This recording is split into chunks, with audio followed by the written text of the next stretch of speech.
আসসালামু আলাইকুম। আমি বিক্রমপুর থেকে বলছি। আমি বিক্রমপুর ব্লগার মো। প্রতিদিনের মতো আবার নতুন একটি ভিডিও নিয়ে সবার মাঝে চলে আসলাম। ভিডিওটি যদি ভালো লাগে অবশ্যই চ্যানেলটা সাবস্ক্রাইব করবেন আর অবশ্যই ভিডিওটি দেখার শুরুতে একটা ছোট্ট লাইক দিয়ে দিবেন যাতে আমার ভিডিওটা সবার কাছে আর খুব দ্রুত পৌঁছাতে পারে। আর যারা এখনও চ্যানেলটা সাবস্ক্রাইব করেননি তো অবশ্যই করে দেবেন, আর যারা পূর্বে করে রেখেছেন তাদের তো জানাই অসংখ্য ধন্যবাদ আর অভিনন্দন। তো এখন যেহেতু রোজার মাস, সিয়াম পালনের মাস, তো রোজা তো একদম শেষ হয়ে আসছে। তো যাই হোক, এখন তো বিকেলবেলা ইফতার তৈরি করার জন্য রান্নাঘরে চলে আসছি অলরেডি কিছুক্ষণ আগে। তো এদিক থেকে তো ছোলা বুটটা একদম ভুনা করে নিচ্ছি, আর সাথে তো কিছু টমেটো দিয়েছি কারণ টমেটো তো ঘরে ছিল। আর আমি যেহেতু ছোলা বুটটা একটু কালারিং পছন্দ করি তো একটু মশলাটা বেশি দিয়েছি। অনেকে দেখা যায় একদম মশলাটা খেতে পছন্দ করেন না, কাঁচামরিচ দিয়ে বেশিরভাগ রান্নাটা করার চেষ্টা করেন, কিন্তু আমি অবশ্য কাঁচামরিচের চাইতে একদম একটু কালারিং ছোলা বুটটা খেতে পছন্দ করি। তো ইফতার যেহেতু তেমন একটা আইটেম আছে করবো না, কারণ গরম দেখা যায় পড়লে একদমই খাওয়া হয় না। আর রোজা আসার পর থেকে যেহেতু এই ধরনের খাবার প্রায় খাওয়া হচ্ছে, তো এখন খেতে খেতে বাচ্চাদের বা আমাদের বড়দের সবারই দেখা যায় একদম আমরা বোরিং ফিল করছি। তো এই জন্য তেমন কিছু তৈরি করব না, আর ছোলা বুটটা ভুনা করবো, আর এদিক থেকে হচ্ছে পেঁয়াজও তৈরি করব। তো পেঁয়াজও তৈরি করার জন্য তো আমি অনেক আগেই দেখা যায় এক বক্স ডাল বের করে রেখেছি, যেগুলি আমার ফ্রোজেন করা ছিল। তো এটা বের করে রেখেছি, এখন হচ্ছে পেঁয়াজ কাঁচামরিচ সাথে সম্পূর্ণটা ভালোভাবে একদম মিশিয়ে নিচ্ছি।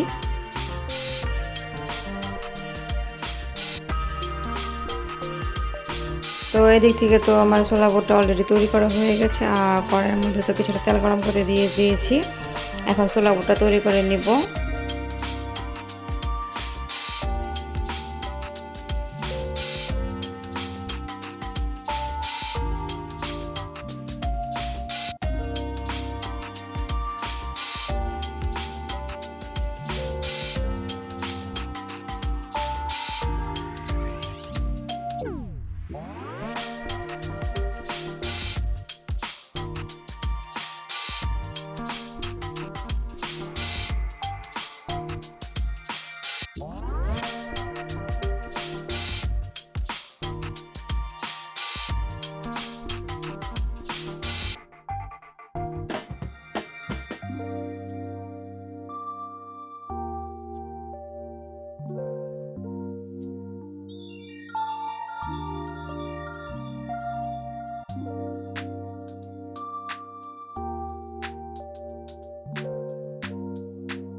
তো পেঁয়াজটা অলরেডি আমার ভাজা হয়ে গেছে, আর ইফতারের সময় তো হয়ে গেছে, এই জন্য আর তেমনভাবে ভিডিও করতে পারিনি।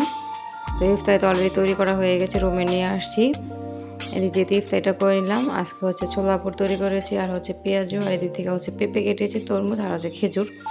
তো অল্প পরিমাণে কাটাকাটি হয়েছে, বাচ্চারা যদি একদম খেতে চায় না এখন আর ফল ফ্রুটস, তো এই জন্য অল্প পরিমাণে কাটা হয়েছে। যদি খেতে চায় বাচ্চারা তাহলে বাচ্চাদের আবার খেতে দেওয়া হবে। তো এই থেকে আমি ছোলা বুটটা আজকে শুধুই খেয়ে নিব, আর মুড়ি দিয়ে খাবো না যেহেতু গরম লাগতেছে। তো এই জন্য কিছু পেঁয়াজ আর হচ্ছে টমেটো শসা কাটা হয়েছে, তো ওইগুলি দিয়ে এখন খাবো।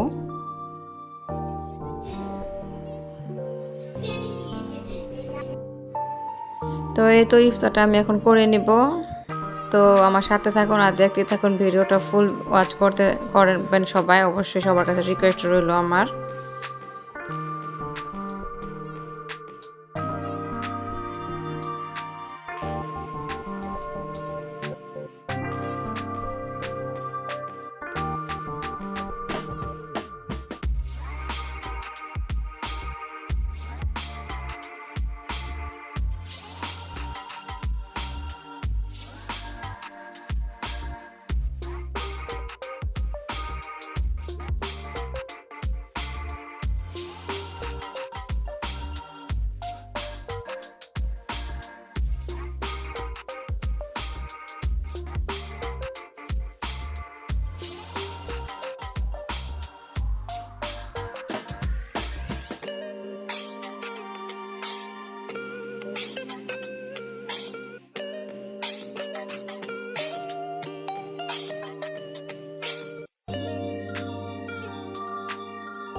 আর এদিক থেকে তো আমার ইফতার করা অলরেডি শেষ হয়ে গেছে। আর এখন যেহেতু আমি সেহরি রান্না রাতের বেলা রান্না করি, তো রান্না করে চলে আসি রাত্রে সেহরি রান্না করার জন্য। আর আজকে রান্না করব হচ্ছে মলা মাছ হচ্ছে টমেটো, পেঁয়াজ, কাঁচামরিচ দিয়ে একদম মেখে তারপরে বসিয়ে দিয়ে দিব, তারপরে হয়ে যাবে। কারণ যেহেতু ছোটো মাছ, এটা মেখে বসালে ভালো লাগে খেতে। তো এই তো সমস্ত উপকরণগুলো আমি ভালোভাবে একদম মিশিয়ে তারপরে তেল দিয়ে তারপরে পর্যাপ্ত পরিমাণ পানি দিয়ে চুলাটা অন করে দেব। আর সামান্য কিছু টমেটো দিয়ে দিলাম। তো এই তো মাখানোটা আমার প্রায় কমপ্লিট হয়ে গেল। তারপরে আমি মলা মাছ রান্না করে নেব।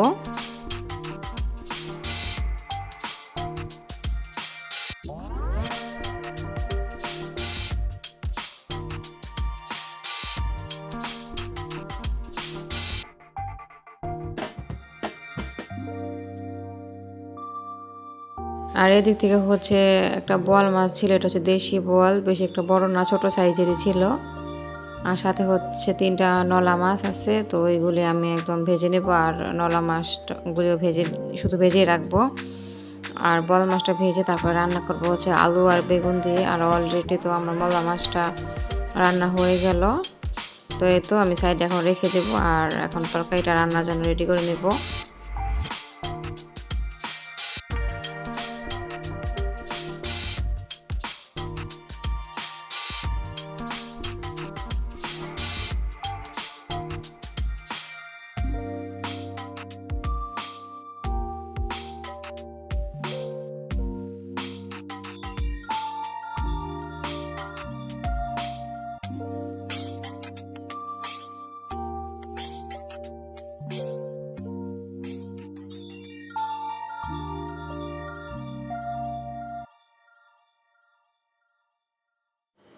তো এদিক থেকে তো তরকারিটা আমার কষানো হয়ে যাচ্ছে। আলু আর হচ্ছে বেগুন দিয়ে রান্না করব। টমেটোটার মশলাটা তো আগেই কষিয়ে নেওয়া হয়ে গেছে। তারপরে এটা কষানোটা হয়ে গেলে কিছুটা পানি দিয়ে তারপরে সেদ্ধ করে নেব।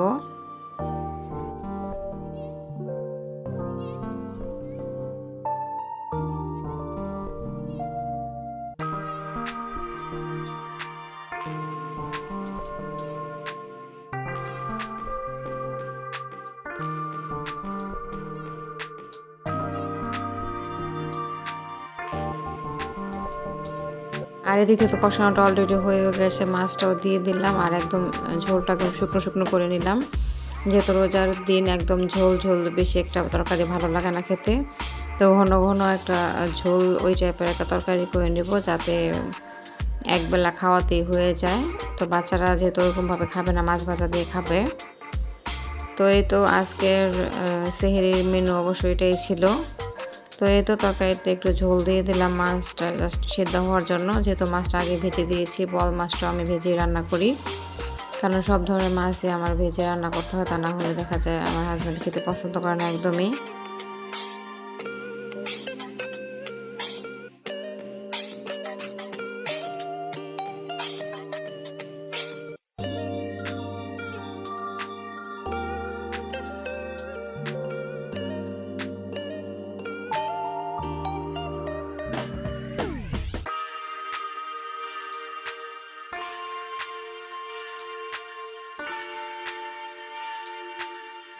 তো অলরেডি রান্নাবান্না তো আমার হয়ে গেলো, সেহরি খাবার খাওয়া তো অলরেডি আমরা শুরু করে দেব। তো যাই হোক, এটা হচ্ছে পরের দিনের কিছু ভিডিও ক্লিপ নেওয়া হয়েছে, যেহেতু গরমের মধ্যে আসলে প্রত্যেক দিনের ভিডিওটা আসলে করা হয় না। রোজার দিন দেখা যায় কাজকর্ম থাকে, প্লাস রোজা রেখে আর ভালো লাগে না ভিডিও ধারণ করা বা ভিডিও এডিট করা।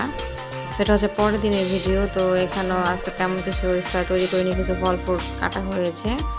আর হচ্ছে আমি শরবতটা তো প্রায় প্রতিদিন খাওয়ার চেষ্টা করি, শরবতটা খেলে অবশ্য আমার ভালো লাগে। আর এদিকে বাচ্চাদের জন্য কিছু স্প্রাইট আনা হয়েছে, বাচ্চারা খাবে। আর ছোলা বুট আর হচ্ছে পেঁয়াজ ওটাই ছিল। তো যাই হোক, তৈরি করলাম। আবার দেখা যায় রোজার মধ্যে কিছু তৈরি না করলে মনে হয় না যে রোজার দিন। তো সামান্য কিছু পরিমাণ খাবার তৈরি করেছি। তো এটা হচ্ছে পরের দিনের ইফতার। তো আর আজকে ভিডিওটা তো অত বড় করে নিতে পারিনি। তো 2 দিনের ভিডিও যেহেতু ধারণ করেছি, তো 2 দিনের ভিডিওটা কিছুটা ক্লিপ নিলাম। তো যাই হোক, এখন তো ইফতারের টাইমটা হয়ে গেছে আমার, আমি এখন ইফতারিটা করে নেব। আর আজকে ভিডিওটা দেখতে দেখতে কারো যদি কোথাও ভালো লেগে থাকে অবশ্যই আমার পাশে দাঁড়াবেন। আর ভিডিওটা দেখার আগে অবশ্যই লাইক দিয়ে দেবেন আর আমার চ্যানেলটা অবশ্যই সাবস্ক্রাইব করে দেবেন। তো আজকের মতো এইটুকুই, সবাইকে আসসালামু আলাইকুম।